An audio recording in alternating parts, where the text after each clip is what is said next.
On the cold night of January 10th, 49 BC, Julius Caesar stood at the banks of a narrow river in northern Italy. It was called the Rubicon, just a small stream in the landscape of Rome's vast territories. Yet in that moment, it carried the weight of destiny. For centuries, Roman law had forbidden generals from crossing into Italy with their armies. To do so was treason. To do so was war. Caesar knew this better than anyone. He had conquered Gaul, brought unimaginable wealth to Rome, and earned the devotion of his soldiers. But back in the city, the Senate, dominated by his rival Pompey, saw him not as a hero, but as a threat. If Caesar disbanded his army and returned alone, trial and humiliation awaited. If he crossed the Rubicon with his men, civil war would ignite. The choice was cruel and simple: surrender to his enemies or gamble everything for absolute power. That night, with the freezing water rushing before him, Caesar chose the path that would make him immortal. He led his legions across the Rubicon. Rome would never be the same again. Once the Rubicon was crossed, there was no turning back. Caesar's legions began their march toward Rome, their footsteps echoing across the roads of Italy. Word spread quickly. Town after town opened its gates to him, not with fear, but with celebration. To the common people, Caesar was a champion, the man who had given them land, food, and dignity when the Senate offered nothing. But in the marble halls of Rome, panic reigned. Senators shouted over one another, torn between fear of Caesar's ambition and fear of Pompey's power. They called him an outlaw, an enemy of the Republic. Yet even as they condemned him, many secretly doubted. They knew the truth. Caesar was more beloved by the people than the Senate could ever hope to be. The march south was more than a military campaign. It was a test of loyalty, a contest between old power and new ambition. Each mile brought Caesar closer to the city that had once embraced him and now trembled at his approach. The Republic was beginning to crack, and with every step, Caesar tightened the pressure. In Rome, Caesar's great rival, Pompey the Great, prepared his response. Once, Pompey had been Caesar's ally, even his friend. Now he stood as the defender of the Senate, the chosen guardian of the Republic. Yet he knew this was no ordinary challenge. Caesar did not march with fear or hesitation. He marched with purpose, with soldiers hardened by years of victory in Gaul. Pompey called upon his legions, rallying support from senators and aristocrats. He promised Rome that he would defend its freedom from tyranny. But behind closed doors, whispers spread. Was Pompey strong enough to stop Caesar? Did the people even want him to? Meanwhile, Caesar advanced, not only with swords and shields, but with words. He sent letters to Rome, declaring that he fought not against the Republic, but against corruption. He claimed he was the voice of the people, the defender of justice. It was a message that resonated deeply with citizens who had long felt ignored by the ruling elite. The stage was set. The Republic was now split between two men, two visions, and two futures. And as the shadow of war grew longer, Rome held its breath, knowing that one choice had already sealed its fate. As Caesar advanced, Rome itself fell into chaos. Senators fled the city, packing their wealth and families into wagons, desperate to escape before Caesar's arrival. Panic spread through the streets. Shopkeepers closed their stalls, families abandoned their homes, and rumors swirled like wildfire. To many Romans, this was not just politics, it was survival. Pompey, realizing he could not defend Rome with the forces at hand, chose to abandon the city. He declared he would raise new legions in the east, where his influence was strongest. In truth, it was retreat. Caesar entered Rome not as a conqueror met with resistance, but as a leader stepping into a vacuum of power. The city, once the beating heart of the Republic, now felt hollow and abandoned. Caesar understood that power without legitimacy was fragile. So even as his soldiers filled the streets of Rome, he moved carefully. He called for order, not plunder.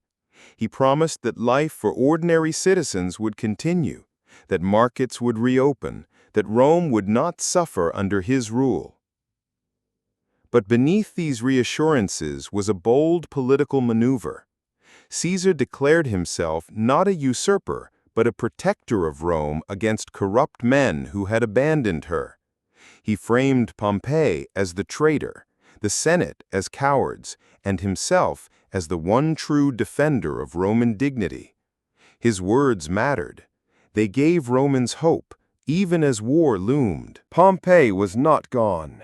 He was regrouping in Greece, summoning allies, raising fleets, and preparing for war. Caesar, with his unmatched speed, did not give him time. He pursued with relentless energy, moving his legions faster than anyone believed possible. The chase across the Mediterranean was not just a military campaign. It was a clash of reputations. Pompey represented the old republic, the cautious stability of Rome's Senate. Caesar embodied ambition, change, and the daring that ordinary people admired. Each move, each battle, was a contest not just of swords, but of visions for the future of Rome. The armies finally met at Dyrrhachium. It was here that Caesar faced his first serious challenge. Pompey's forces were larger, better supplied, and fortified. Caesar's genius was tested as he maneuvered, built fortifications of his own, and tried to trap his rival. For a time, it seemed he would succeed. But even great men stumble. At Dyrrhachium, Pompey struck back with force, breaking Caesar's lines and inflicting heavy losses. It was a rare defeat for a man who had seemed unstoppable. For his soldiers, it was a reminder that victory was not guaranteed. For Caesar himself, it was fuel. He knew he must not only recover, but triumph if his vision for Rome was to survive. Dyrrhachium, both armies regrouped. The Mediterranean world watched in silence, uncertain who would prevail. Allies waited to see which man would claim destiny before they chose sides. Caesar's enemies whispered that his luck had finally run out, but his soldiers knew better. They had marched with him through Gaul, faced hunger and storms, and always found victory in the end. Pompey's strength lay in numbers and supplies. Caesar's strength lay in speed, daring, and the unwavering loyalty of his men. The stage was set for a battle that would decide the future of Rome. In 48 BC, that battle came. At Pharsalus in Greece, Pompey commanded nearly twice as many soldiers, his cavalry outnumbering Caesar's by thousands. The Senate's confidence soared. They believed victory was inevitable. But Caesar, calm and precise, studied every detail of the field. He placed hidden reserves, prepared ambushes, and trusted his veterans to hold their ground. When the clash came, it was thunder across the plain. Pompey's cavalry charged, expecting to crush Caesar's flank. Instead, Caesar's hidden infantry rose, striking with deadly precision. The mighty cavalry panicked, and the line collapsed. By the day's end, Pompey's army was shattered. The impossible had happened. Caesar had won. Pompey fled across the sea to Egypt, seeking refuge with its young king. But even legends can meet betrayal. Fearful of angering Caesar, the Egyptian court turned on Pompey. He was murdered on the shore, his head delivered to Caesar as a gift. But Caesar did not rejoice. When he saw the severed head of his old rival, once his ally, once his son-in-law, he wept. This was not the death he wanted. Pompey deserved to fall in battle, not to be cut down by treachery. It was a moment that revealed Caesar's complexity, ruthless in ambition, but still human in grief. In Egypt, Caesar was drawn into another struggle, this time between the young king Ptolemy and his sister, Cleopatra. The queen, brilliant and ambitious, saw in Caesar not just a protector, but a partner. Their meeting sparked one of history's most famous alliances. Together, they defeated Ptolemy's forces, securing Cleopatra's throne. Their union was more than political. It was personal, passionate, and controversial. To the Romans, Caesar's relationship with the foreign queen was both scandalous and fascinating. To Caesar, it was another step in expanding his influence beyond Rome's borders. When Caesar finally returned to Rome, he came not as a general pleading for power, but as the undisputed master of the Roman world. The Senate, fearful yet obedient, granted him titles, honors, and authority. The people hailed him as their savior, the man who had ended civil war and brought peace. But peace under one man was not the peace the Republic had promised. With each victory parade, with each new law passed in his favor, Caesar was moving closer to something Rome had long feared: a single man holding absolute power. Rome had never seen glory like this. Caesar returned not once, but 4 times in triumphal parades that stretched for days. Spoils of war filled the streets, gold from Gaul, treasures from Greece, and wonders from Egypt. Prisoners of war were displayed before the cheering crowds, a living testimony to Caesar's unmatched conquests. The people roared his name. For them, Caesar was more than a general.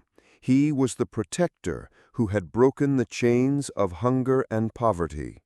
They loved him as no other leader before.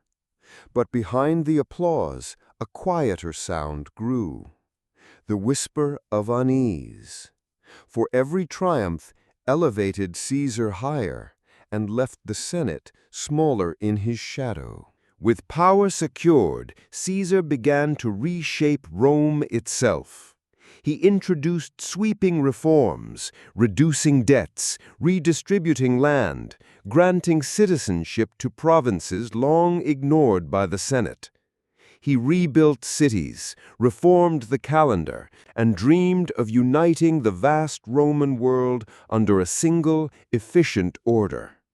For the ordinary Roman, life began to improve.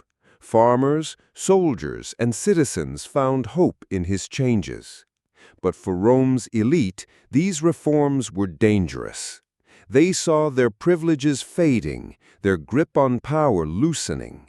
Caesar was not merely a ruler, he was an architect of a new Rome, one where the Senate's voice was no longer supreme. At first, Caesar accepted short terms of absolute power. Emergency measures, the Senate told itself. But each year, his control deepened. Finally, the Senate declared him dictator perpetuo, dictator for life. The Republic, once built on the balance of power, now bent entirely to one man. For Caesar, this was destiny fulfilled. He had crossed the Rubicon, defeated Pompey, reshaped the state, and now stood as Rome's first true monarch in all but name. For many Romans, it was stability at last. For others, it was tyranny wearing a crown of laurel. Power has a shadow, and Caesar's grew darker each day. Senators who once bowed to him in public whispered in private. They feared not only what Caesar was, but what he might become. Would he crown himself king? Would the republic die under his ambition? The memory of Rome's ancient freedom haunted them. They had overthrown kings centuries earlier, vowing never to kneel again. Now, as Caesar sat upon a golden throne, they saw that vow breaking. Fear turned to anger, anger to conspiracy, and conspiracy to a deadly plan. Beyond Rome, Caesar dreamed bigger still. He planned campaigns into the east to rival the glory of Alexander the Great. He envisioned roads stretching across Europe, libraries filled with knowledge, and the Rome that was not just a republic, but the heart of a true empire. But within the city walls, his enemies sharpened their knives. The people adored him, the soldiers worshipped him, yet the Senate could not bear his shadow. The more Caesar rose, the more his fall seemed inevitable. History had placed him at the summit, but history also whispered that every summit hides a precipice. As Caesar's power grew, so too did the whispers. Senators met in quiet courtyards, behind closed doors, their voices low and urgent. They spoke not of laws or reforms, but of survival. If Caesar crowned himself king, the republic would be gone forever, and once a king, he could not be challenged. Names were exchanged, loyalties tested. One by one, men who feared him more than they feared war pledged themselves to a plot. They were not strangers. Some were old friends of Caesar, men who had fought beside him. But in their hearts, loyalty to the republic outweighed loyalty to the man. Among them stood Marcus Junius Brutus.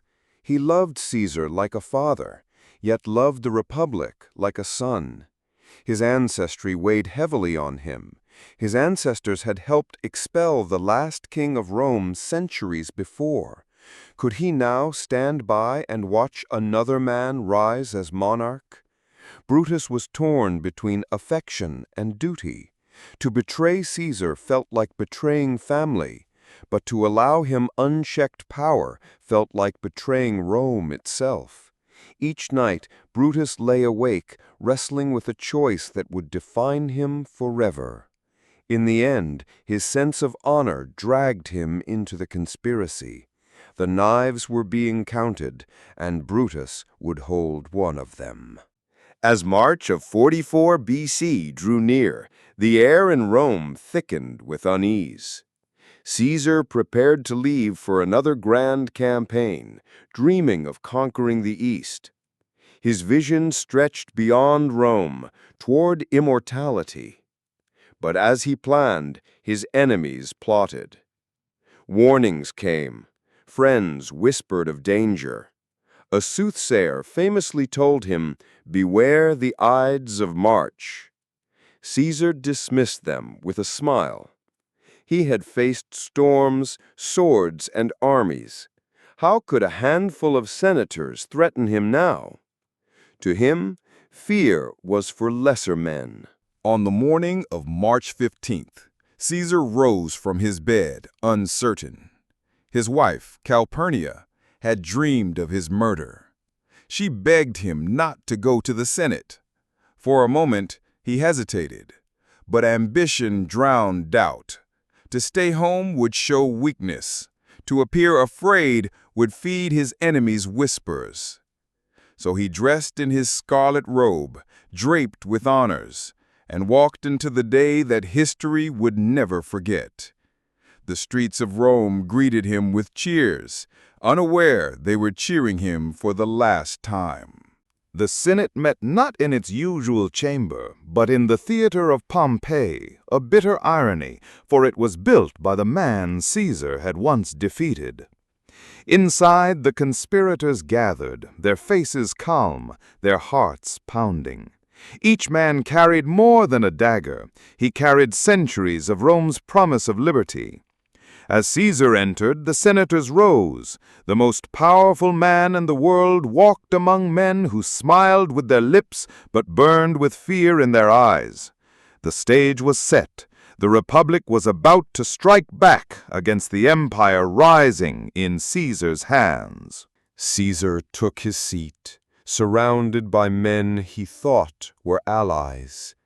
The conspirators circled him one by one, offering petitions, drawing him deeper into their trap. The noise of Rome outside was distant, muffled by the heavy walls of the chamber. Within, time seemed to slow. Caesar, master of legions, conqueror of nations, sat unaware that history was narrowing to this single moment. The signal came. A senator stepped forward, tugging at Caesar's robe as if begging for mercy. Then, with a flash of steel, the first dagger struck. Shock rippled through the room.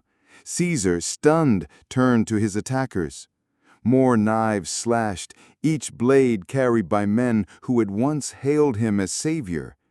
The chamber filled with chaos, shouts, footsteps, and the sickening rhythm of steel against flesh.